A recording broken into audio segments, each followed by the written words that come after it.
to Megan's Kitchen. Today I'm going to be doing kale chips. So I have my kale here.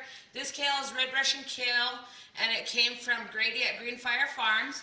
And what I'm going to do is I'm just going to take out this middle stalk right here because it's kind of too harsh for the chips.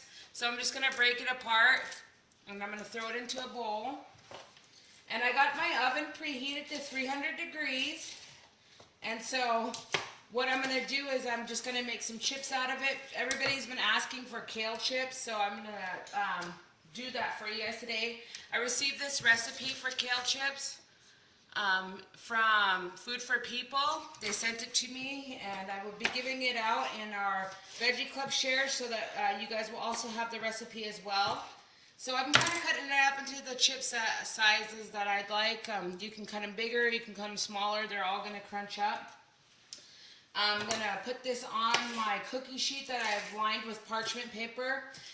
You can buy parchment paper. This one's made by Reynolds at your local supermarket. And what I did is I just cut it up so that it fits in my cookie sheet very well. And so I have my kale inside of a flat bowl.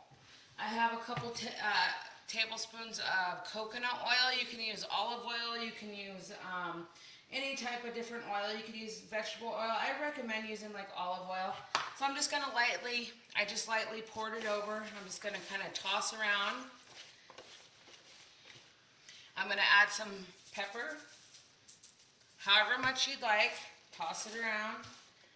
Some people use seasoning salt. Some people use sea salt. I'm going to use some garlic salt because I like garlic on my kale chips.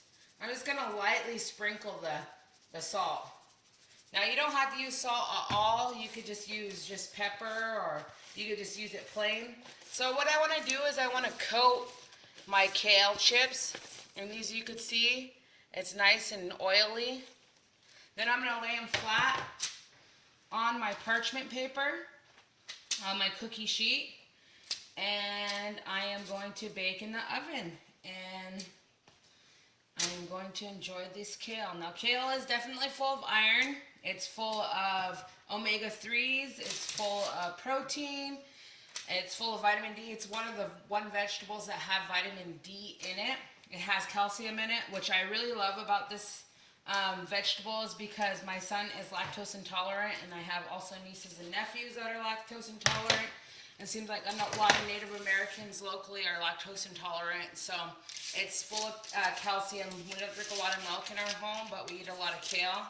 So as you can see, I have it all spread out. I'm going to put it in my oven over here, which I have preheated to 300 degrees.